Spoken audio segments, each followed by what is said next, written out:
I'm very newly a Central Floridian writer. I don't really think I get to say that I am yet, but I just moved down from New England, and what I'm reading is very much about a lake, which works reasonably well here, I think.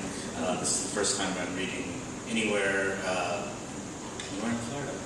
This is the first time I'm reading from the novel that I've been kicking around for a few years and seems to be pretending to be done right now. This is the first time I'm reading in front of my father, which is, just to, add to the angst of it all. Anyway, this is an early chapter in a novel that is right now called The Far Country. And this chapterette, I keep calling them chapterettes, I like that better, is called Laura on the Lake. Probably more about the lake than Laura, I guess. Anyways.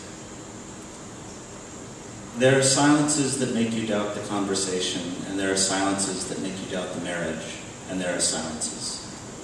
Going on to 2 years, Laura Loriot had been waiting for any kind of an answer to a question she could not quite form.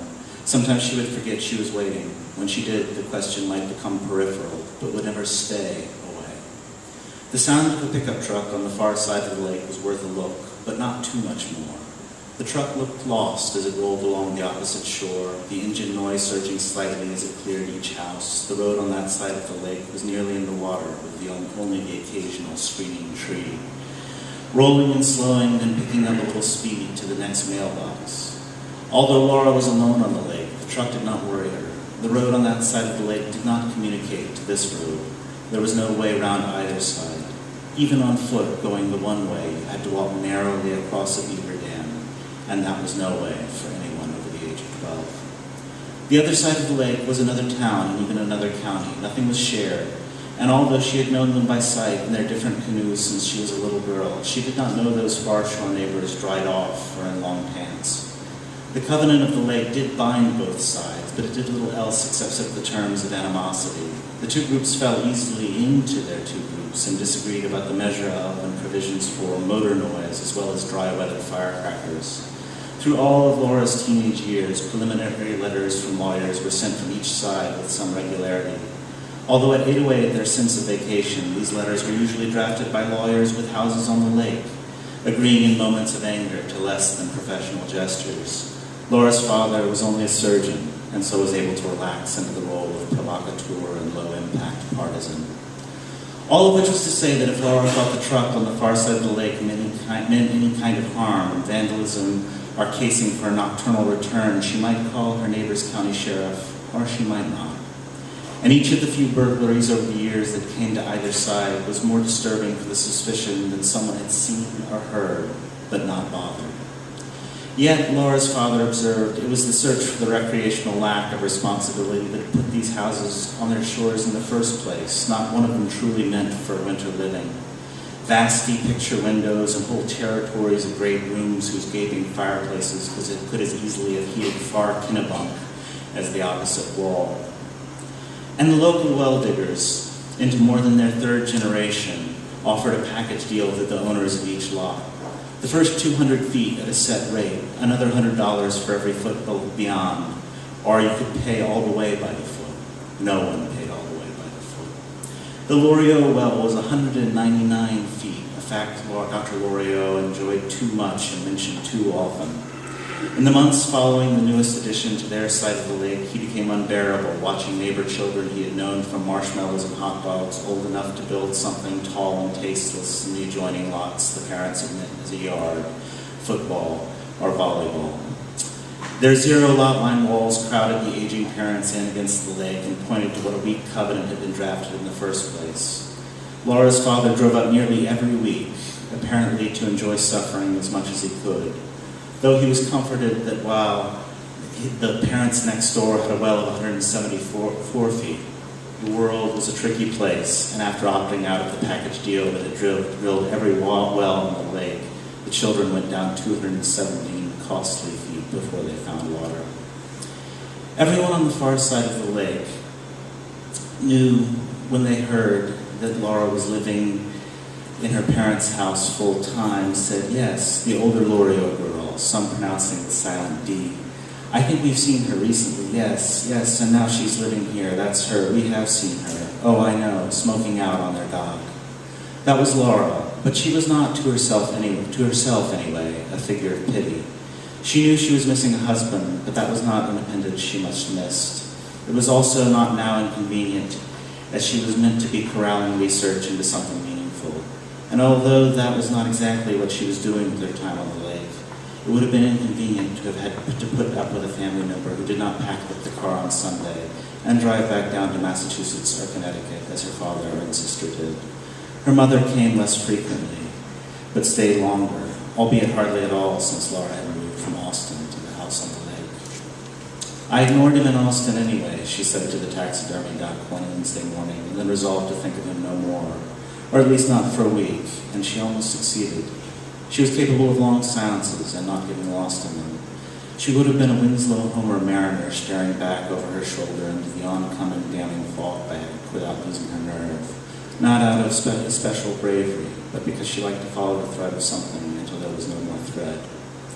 So she became a figure on the dock with a cigarette in one hand all summer long, alone during the week, on the weekends sitting with her sister until their voices, drunk and laughing, were crossing the lake in the dark. And also, just once, in another secret handed all the way round the lake, she and Dr. Loriot, hammer and tongs for a quarter of an hour, angry, angry, angry. The truck on the far side of the lake was doubling back now, passing each house again, and the generous Laura began to consider making a call that would take less time to make than the time she had already spent thinking about making it. But the houses were so remote, and she did not know the people in them. The house on the one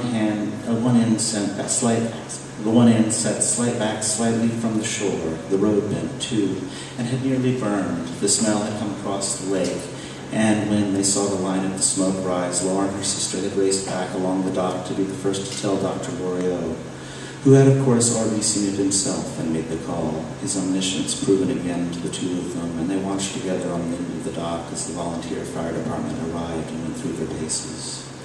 Faulty wiring, but before the electrician is singled out, let it be said that the pipes in this same house froze in the warmest winters and the roof always leaked. Once so torrentially that the children from the other shore told how they had peered in the window and seen a fallen arm of ceiling with a cascade of wood pieces and insulation and the mushrooms and mold blooms which the greenhouse of a shut-up house in summer had made. Workmen were there all summer, she seemed to remember after that, instead of the family. And one of the other mothers had started a fuss by forbidding her daughter to wear a two-piece or swim past a certain dock while the workmen were there. Mrs. Loriot rolled her eyes when told, but rolled her eyes again when Dr. Loriot announced his indignation.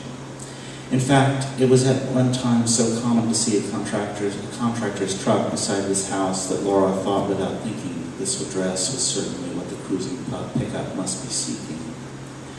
The neighboring house sometimes held an older couple whose days were spent in caring for their adult daughter, a tall woman whose once blonde but still long hair the much younger Laura had wished for even from the distance at which she usually saw it shine, as a girl in the high 1970s when it was just the hair to have. The house beyond this was blameless. The next house was an eyesore, unrenovated in decades, as the family had watched Nixon board his helicopter before standing themselves and vowing to leave everything as it was forever. Both sides wanted to bring the covenant to bear on its only to discover what a vague and unhelpful document the lawyers among them had drafted without skill or sobriety. Laura had grabbed the son of this house by the shorts in the middle of the lake one night when the two mimicking bands of children were contesting the lake's empty middle.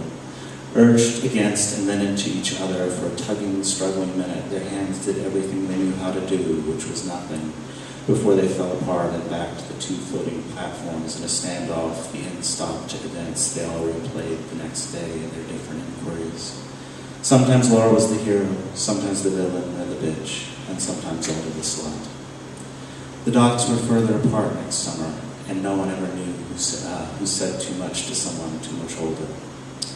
The next house was always well kept, but was never visited, to the point that when it was rented out, against the only unambiguous clause in the covenant, No one noticed that the family was not the family they knew, but could not recognize until the summer was nearly over. The next house had a working pub built in the basement with dark stained oak and a 4-tap keg system readied each summer with Budweiser, Miller High Life, Narragansett, and Guinness, the last a proud novelty at the time. This was not the sad folly of a lonely man or the failed novelty of a foolish family, but the happy-seated reunions of cousins, second cousins, and farther, reunions all the rest of the lake knew and envied. Dr. Laura, the last house was perfectly normal and had a flower garden where the couple who had seemingly been retired since the Ford administration were now conceding the approach of death, but had for years worked happily all summer long. In the short 2-stroke Maine spring and summer, the garden bloomed like a firework finale. For years, pleasant and visible, and nothing but color and vigor. People she had known too long and too well to similarly sum up and dismiss visited the houses to the left and right of the Loriots, and she was glad they were not here, that the line of sight of the same side of the lake kept them mostly clear of her thoughts. The truck could not be heard, and Laura realized she had not heard it in some time, and that it must be gone. She was sure even though some patch of evergreens or bushes could have easily obscured it. No, she was alone again. One secret they did not know, none of them up there on the lake, was that in her sophomore year at the small private women's college where Laura's mother had gone and said Laura only followed her so that she could hate it, she had gone off the rails with attendance so poor that even that school felt they must intervene. When her father had arrived at the apartment he had rented because she could not live with any roommate, he found her sedan, cheaper than he would have paid for, but it was what she asked. Was parked where it should have been, clean enough, and through the window he could see the seats were clear of trash or books or maps. But as he peered into the windows, she had used the dash compulsively as an ashtray until there was a moonscape of gray dust deep enough to support a forest of upright filters. Dr. Loriot stared onto this miniature desert, imagining how foul the wooden smell inside the car in the heat of the beautiful day around him, and hoped it bore no permanent resemblance to his daughter's mind.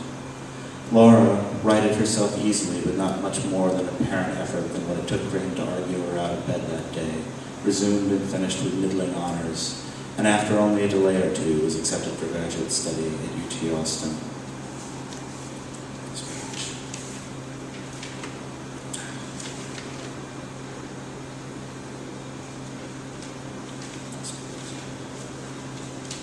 Returning there to form but not to expectation, Laura married a young Texan of no background by the name of Tom, a name Dr. Loriot said several times to himself with incredulity, and after that as seldom as possible. This Tom who married his daughter and then vanished for months and years. Laura didn't tell him the first 8 months or so, making a further stew what he understood his daughter's life to be like. But Dr. Loriot found himself, once he was over the shock of the disappearance, fond of the pleasant idea that the young man had never existed at all. Dr. Loriot sometimes entertained the notion that he himself had never existed either. He was fine. He was always a downbeat man working in a minor key, and the times were just caught up with him. That's how he felt it was. Although sometimes when the gaggle of cousins on the far side of the lake gathered in the yard, going in and out of the glass window door of the pub in the basement, he wished he could join them. But the road did not go round to the other side. He could not have tottered across the beaver dam. But the truck that was worth Laura's glance had driven today onto that road that led to his neighbor's house, with whom he really did not get along. The truck was certainly gone. Laura walked out onto the dock, smoked a cigarette before the assembled stars, then went easily to bed and also to sleep.